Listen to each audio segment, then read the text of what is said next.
जय हिंद। पिछले एक हफ्ते से भारत की ब्रह्मोस मिसाइल पाकिस्तान में जाके हिट कर गई और लोग का कहना है वो जानबूझ की या नहीं की, ये मैटर ही नहीं है। मैटर ये है कि हिट किया क्यों, इसको समझते हैं लोग। देखिए, पाकिस्तान में हमारे यहाँ से ब्रह्मोस मिसाइल जो थी फायर की गई और वो पाकिस्तान में जाके गिर गई थी। और ये गिरी थी जब वहां पर, तो वो एक नॉर्मल से जगह पे गिरी थी जिसका नाम था मियाँ चानू। 9 मार्च को ये जाकर यहाँ पर हिट हो गई थी ब्रह्मोस मिसाइल। वहां 2-4 गो घर और था, किसी की मृत्यु नहीं हुई, लेकिन अंडर कंस्ट्रक्शन था, उड़ गया घरे दुआर। यहाँ पर वहां के लोग डर गए कि आखिर ये हुआ क्या है।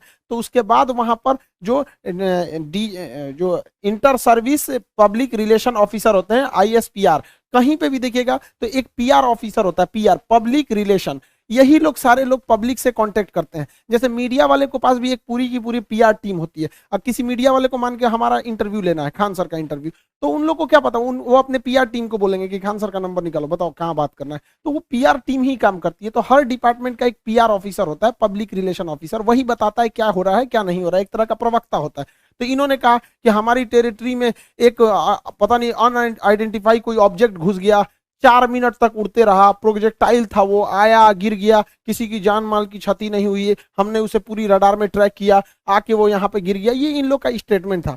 एक्चुअली में हुआ क्या था कि भारत से मिसाइल लॉन्च किया गया था, लेकिन ये दोनों देशों में विवाद न हो जाए इसलिए भारत सरकार के पहले से एक समझौता है 1999 का। 21 फरवरी 1999 में अटल बिहारी वाजपेयी और नवाज शरीफ के बीच में एक लाहौर एग्रीमेंट साइन हुआ था, लाहौर डिक्लेरेशन। इसमें कहा गया था कि अगर दोनों सेनाओं की ओर से अगर कभी भी गलती से कोई मिसाइल या हमला हो जाता है तो वो लोग हॉटलाइन पे बात करके इसका कंफर्मेशन कर देंगे कि जानबूझ के किया गया या गलती से हुआ है, इसकी अवगत करा दिया जाएगा। तो उसके लिए भारत की ओर से हॉटलाइन पे बात करके बता दिया गया पाकिस्तान को 2 दिन बाद कि भैया हमारी ओर से गलती से चला है। अब ये हॉटलाइन क्या होता है? ये हॉटलाइन फोन में कभी रिंग नहीं बजते। आप जैसे मोबाइल में डायल करते हैं किसी को तो सबसे बड़ा पहले बोलेगा नमस्कार, भारत ने 150 करोड़ कोविड टीकाकरण पार कर लिया, 175 करोड़। उसमें ये सब कोई रिंगटोन नहीं होता है, वो फिक्स होता है। करना कहाँ है, हॉटलाइन होते हैं, उसमें 4-5 नंबर ही, मतलब लिमिटेड नंबर होते हैं, वहीं फोन करना। एक बार फोन करेंगे तो पटाख से वहां लग जाएगा।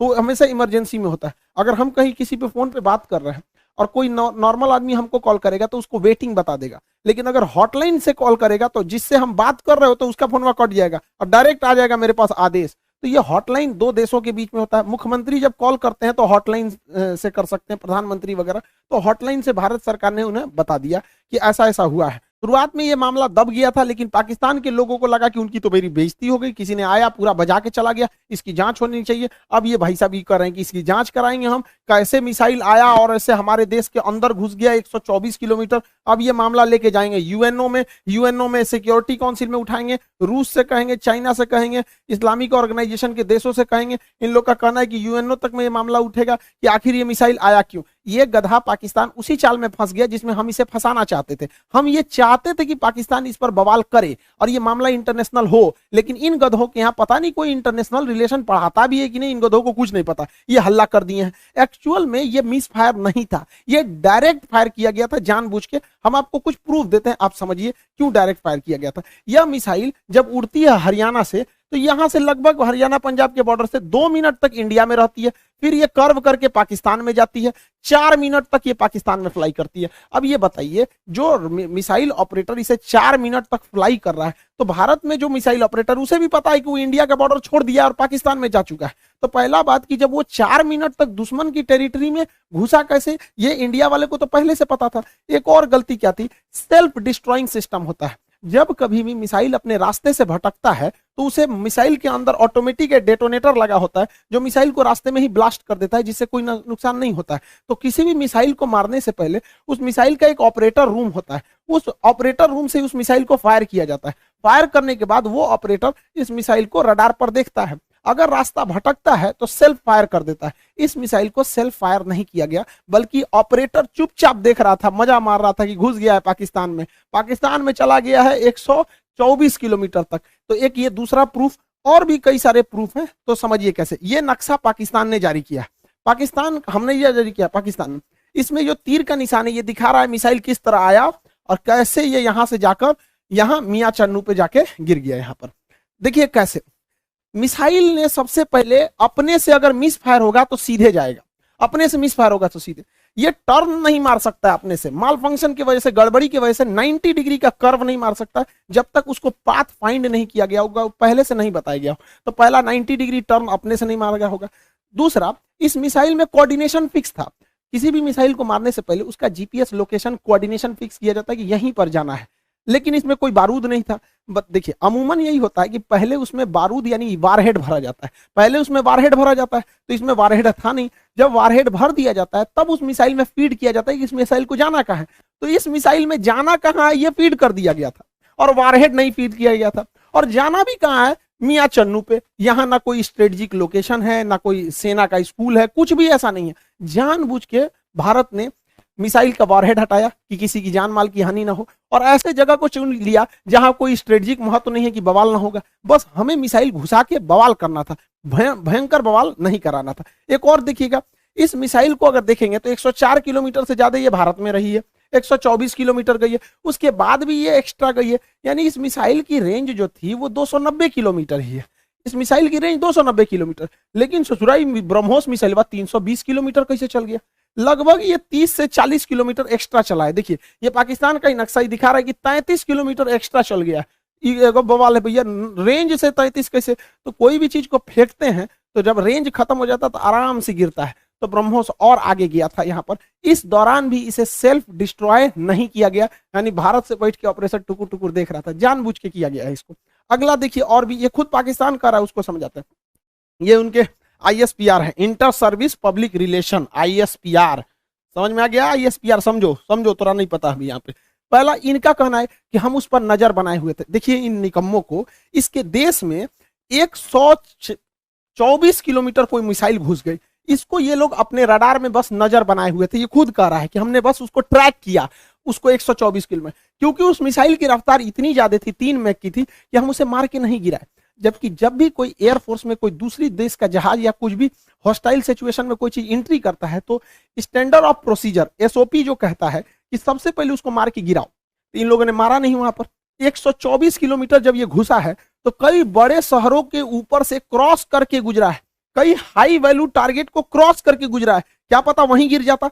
तो इससे यह साबित हो जाता है कि इनके पास ब्रह्मोस को मार के गिराने की क्षमता है ही नहीं, वरना इतने हाई वैल्यू टारगेट के ऊपर से गया है, वहीं गिर जाता तब क्या हो जाता। ब्रह्मोस न्यूक्लियर कैपेबल मिसाइल है, यानी इनके देश के ऊपर से इतनी बड़ी मिसाइल चली गई। ये लोग केवल और केवल बेशरम लोग कह रहे हैं कि हम उसे ट्रैक कर रहे थे। करते रहो ट्रैक, यहां से इतना डिग्री कर्व मार के तुम्हारे यहाँ आके गिर गया। पाकिस्तान इसे मार के गिरा भी नहीं सकता, क्योंकि ब्रह्मोस 3 मैक से चलती है। इसके पाकिस्तान के पास चाइनीज रडार है, इन चाइनीज रडार की हेल्प से इसके पास 2 तरह के मिसाइल क्षमता है। एक HQ-7 है, ये 30 से 40 किलोमीटर की दूर की मिसाइलों को मारता है। एक HQ-9 है, ये लगभग 150 किलोमीटर मार सकता है। ये दोनों चाइना का है। इस सबको पता नहीं चला कहाँ चल गया यहाँ पे, इन सब किसी काम का नहीं।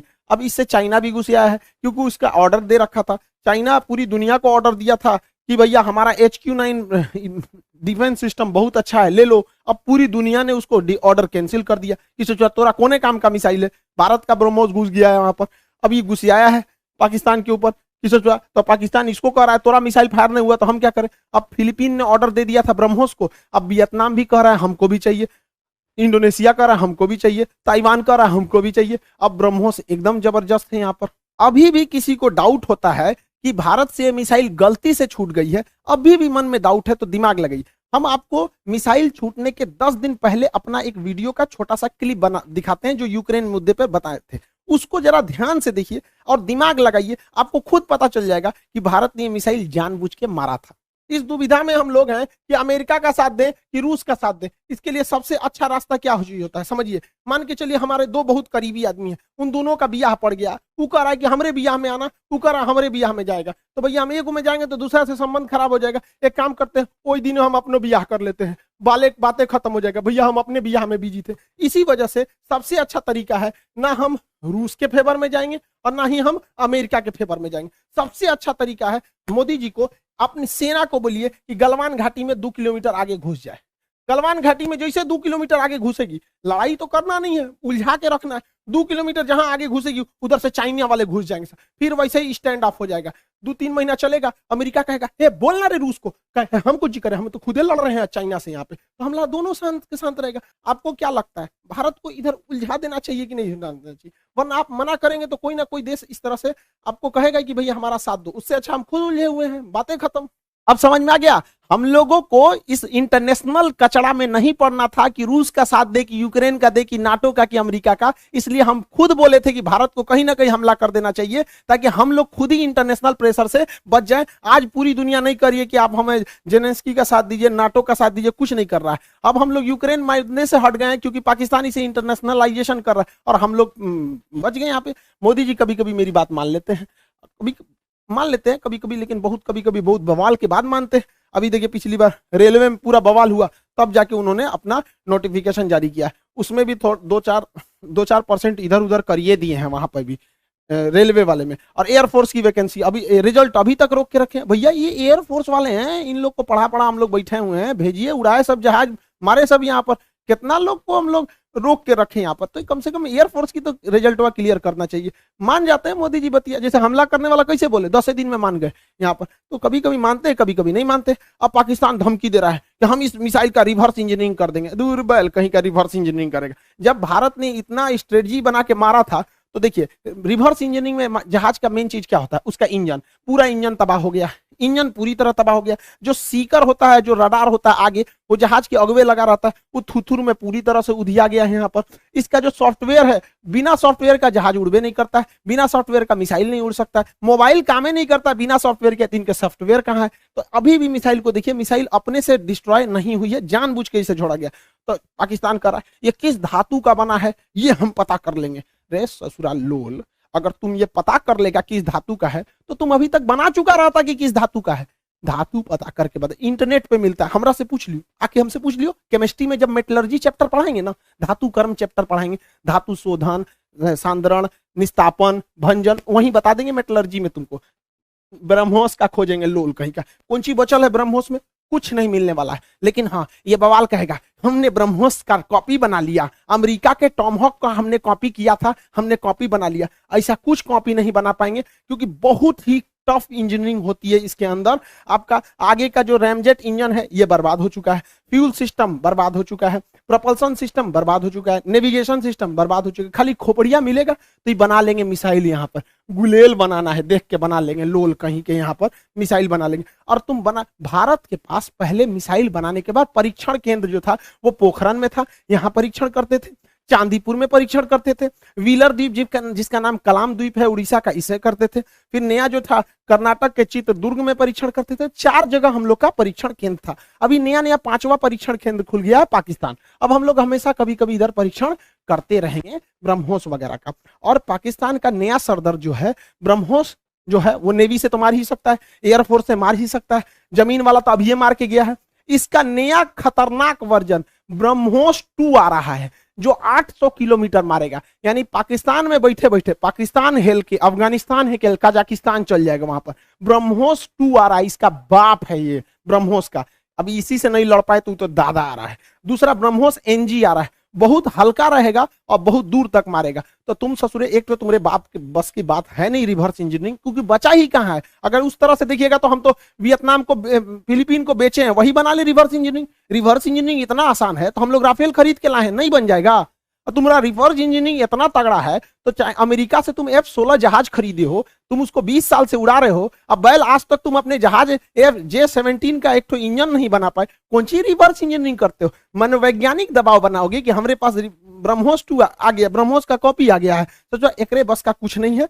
ये बस मेकअप करेगा, चौथे शादी की तैयारी करेगा। ये आंटी जी खैर चाचा है, कोई बात नहीं, हम क्या करेंगे, बैल कहीं का, तुम सुधर जाओ, ऐसा कुछ नहीं होने वाला है यहाँ पर। इसलिए रिवर्स इंजीनियरिंग नहीं हो पाएगी। इसको 1 साल से हम समझा रहे हैं, नहीं समझ पा रहे हैं यहाँ पर। इससे कोई रिवर्स इंजीनियरिंग नहीं होगी। अब आप समझ गए होंगे, भारत ने जानबूझ के मारा था यहाँ पर ब्रह्मोस, इसी बहाने ब्रह्मोस का सक्सेस भी हो गया, डिमांड भी बढ़ गया। और आप लोग का जो बैच था इकोनॉमिक्स था, लगभग इसमें एडमिशन क्लोज हो चुके होंगे इकोनॉमिक्स में, क्योंकि सर्वर में जगह नहीं है। LDC वाला बैच है, इसमें GS भी है, मैथ भी, रीजनिंग भी, इंग्लिश भी। SSC CHSL का है, उसका टारगेट बैच स्टार्ट हो चुका है आप लोग के लिए बहुत जल्दी। अभी आप उसको ऑनलाइन देख सकते हैं। मैथ का क्लास भी PK सर स्टार्ट कर दिए, पूरा फाउंडेशन से एकदम लो फीस रखा गया है। वैसे बच्चों के लिए जो हाई फी नहीं दे सकते हैं, अभी वो 10 दिन क्लास ऐसे करके देख सकते हैं, उसको एकदम नॉमिनल है। जो मतलब हमारा तो पूरा उद्देश्य ही रहता है कि गरीब से गरीब तक को शिक्षा दी जा सके। आई होप आप पूरा इंसिडेंस को समझे होंगे। जिन बच्चों को एडमिशन लेना होगा वो ले लेंगे। मिलेंगे नेक्स्ट क्लास में। जय हिंद।